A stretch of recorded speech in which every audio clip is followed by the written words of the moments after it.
generation. Fika voice of the talent.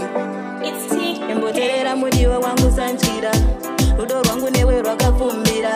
Noda kukutorete ndinomushutira. Andikusiye une rudo inotapira. Asini chinondifadza kachinuwani. Ndazodiwa nebaby rakanaka ini. Ndizvo zvinoita rudo. Kungodiwa nemunhu waunoda. Asini chinondifadza kachinuwani. Ndazodiwa nebaby rakanaka ini. Ndizvo zvinoita rudo.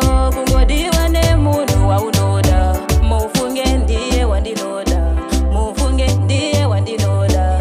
Mufunge ndiye wandinoda. Ndazodiwa nemunhu wandinoda. Baby ndinokuda nemoyo. Pauri ndakapinda nemoyo. Usandirodzi sewangu moyo. Baby ndinokuda mamoyo.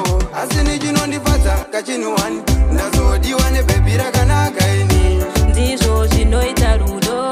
Kungodiwa nemunhu waunoda. Asini chinondifadza kachinuwani. Ndazodiwa nebaby rakanaka ini. Ndizvo zvinoita rudo. Kungodiwa nemunhu waunoda. Emboterera mudiwa wangu sanchira. Rudo rwangu newe rwakafumbira. Noda kukutorete ndinomushutira. Andikusiye une rudo inotapira. Ndakufunga baby ndorara ndichichema. Everyday musoro kuchitema. Ndapindwa nefiye ndotadza kufema. Havagone kundisimudza ndinenge ndichirema. Asini chinondifadza kachinuwani. Ndazodiwa nebaby rakanaka ini. Ndizvo zvinoita rudo. Kungodiwa nemunhu waunoda. Asini chinondifadza kachinuwani. Ndazodiwa nebaby rakanaka ini. Ndizvo zvinoita rudo. Kungodiwa nemunhu waunoda. Mufunge ndiye wandinoda.